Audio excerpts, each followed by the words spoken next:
No fluff, the new design of Galaxy Z Fold 8 is out, along with all the internal changes that are coming with the Galaxy Z Fold 8. So this is the new look of Galaxy Z Fold 8 in all color options. I'll talk about this later down the line, but the specs are out from another source. Although, if you want a hot foldable phone on a budget, Z Fold 7 is on a massive deal right now from Samsung listed in this video. No, according to the source, these are the specs of Galaxy Z Fold 8 Wide. The actual thickness of the phone is 4.5mm when unfolded and 9.7mm when folded, so it is slightly thicker compared to the Galaxy Z Fold 7 and even folded and unfolded, because the folded thickness is 9.7mm compared to 8.9mm on the Galaxy Z Fold 7. The massive thing is the weight of the phone, 201 grams. That is absolutely massive on the Galaxy Z Fold 8. Even some of the sources who actually use the Galaxy Z Fold 8, they said this feels extremely light, and it is obviously one of the lightest foldable phone in the market, with just 201 grams compared to 215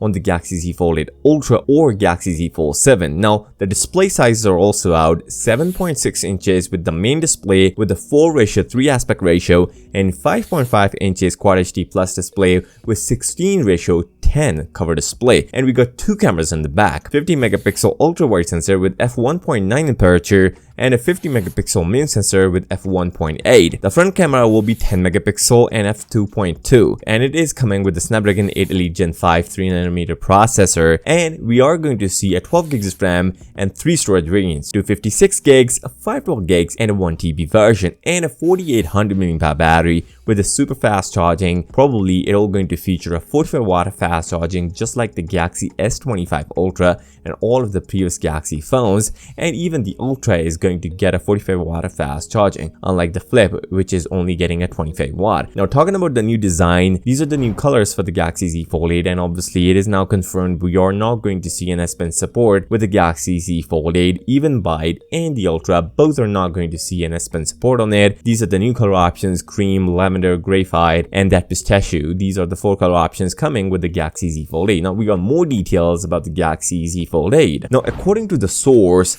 with the release of Galaxy Z Fold 8 Wide model now within a month and samples circulating in the field, setting aside the technical element of the model with what general consumers will feel, here's the summary. So he actually pointed out 2 factors that are more important for the Galaxy Z Fold lineup. There are 2 factors that cause general consumer to feel strong resistance to a foldable phone. One is weight, and the next one is the stability with the inner display and the creases. I feel these 2 things have greatly improved. No, it feels like a new beginning for the first generation. He said many people focus only on the proportion of the wide models, but if you actually lift this, the weight is unbelievable. I think this is the first selling point. Some 200 grams models may register at 199 grams due to sample errors or margin of error, but this feels significantly lighter in actual use compared to the models. Well, he actually used the phone. That is the reason he's sharing his thoughts. Furthermore, due to the unique proportion, the overall perceived weight is really light. We already talked about it. 200 grams is much lighter